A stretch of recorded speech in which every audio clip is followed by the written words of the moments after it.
தண்ணீர் வரப்பட அதை உப்பிட வேண்டும் என்று இறைவாய்க்கிறது. எலிசா வழியாக எழுதி உமது படைப்பு பொருளாகிய இந்த உப்பை பரிவிறக்கத்துடன் உறுதிப்படுத்திய தாழ்மையாக வேண்டுகின்றோம். ஆண்டவரே, உப்பு கலந்த தண்ணீர் தெளிக்கப்படும் இடமெல்லாம் தீயோனின் தாக்குதல் அனைத்தும் தோல்வி செய்கிறார்கள். தூய் ஆவியானவருடன் இருந்து எங்களை இடையிலாக காத்திருப்பாங்க. எங்கள் ஆண்டவர் இயேசு கிறிஸ்து வழியாக நம்மை மன்றாடுகின்றோம். ஆமென்.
இயேசு யோவானிடம் திருமுழுக்கு பெற கலிலேயாவில் இருந்து யோர்தானுக்கு வந்தார்.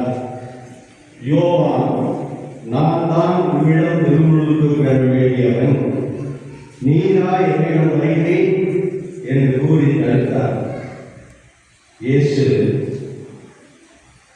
இப்பொழுது விட்டுவிடும், கடவுளுக்கு ஏற்புடையவை அனைத்தையும் நாம் நிறைவேற்றுவதுதான் முறை என பதிலளித்தார்.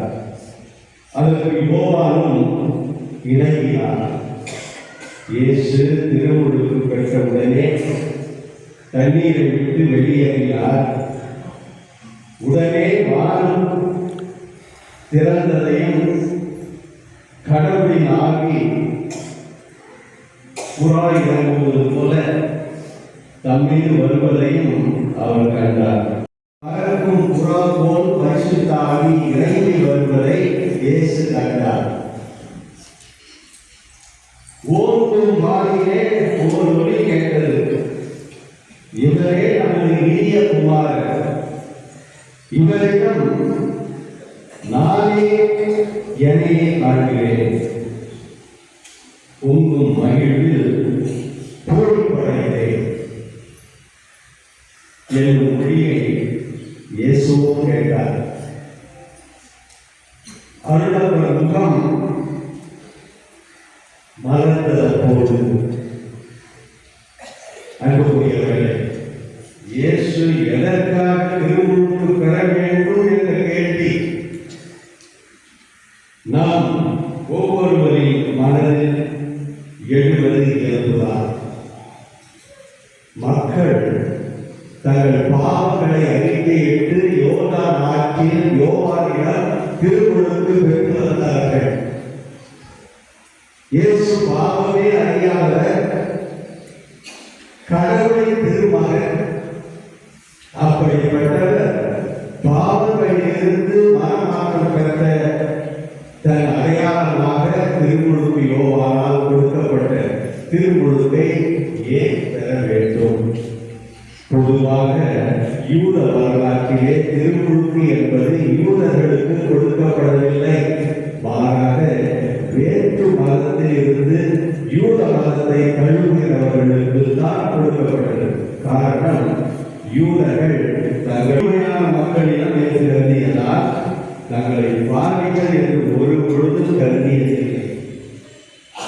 யோவானுடைய போதனைக்கு பிறகுதான் தாங்களும் தெளிவு அவர்களின் உள்ளத்தில் ஏற்படுகிறது.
எங்களை ஒரு சொந்த பிள்ளைகளாக ஏற்றுக்கொண்டதற்காக நன்றி கூறுகின்றோம்.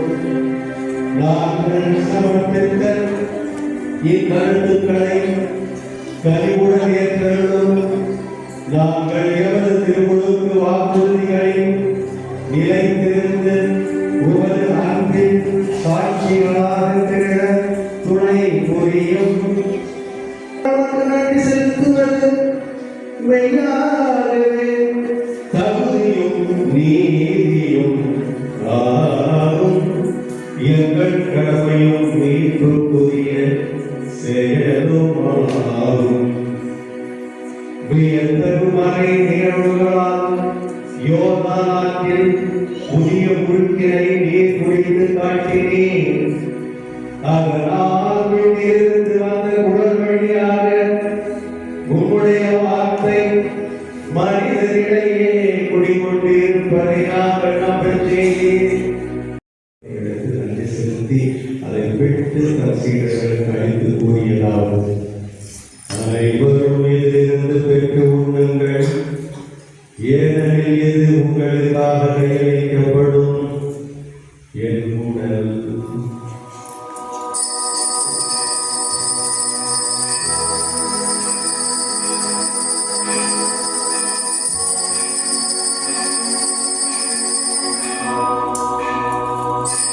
இரவு விருந்தை அறிந்தேன் கிழந்தை எடுத்து மீண்டும் ஒரு நன்றி கூறி தன் சீடர்கள் கணித்தவர் கூறியதாவது: அனைவரும் இதிலிருந்து பெற்று வருங்கள், ஏனெனில் இது புதிய நிலையான உடன்படிக்கை தூய இரத்தத்தின் கிண்ணம். இது பாவ மன்னிப்புகளுக்காகவும் பலருக்காகவும் சிந்தப்படும். இதை என் நினைவாக செய்யுங்கள்.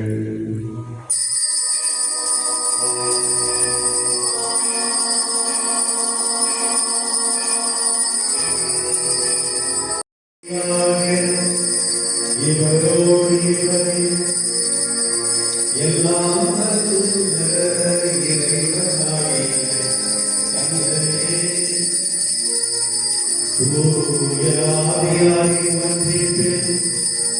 எல்லா புகழும் மாற்றியும் என்றென்றும் உமக்கு உரியதே.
மன்றாடுகின்றோம்.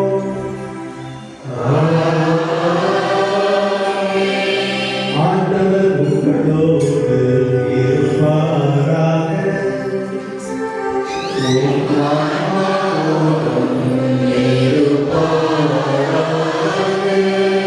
எல்லாம் வல்ல இறைவன், தந்தை, மகன், தூய ஆவி உங்களை ஆசீர்வதிப்பாராக.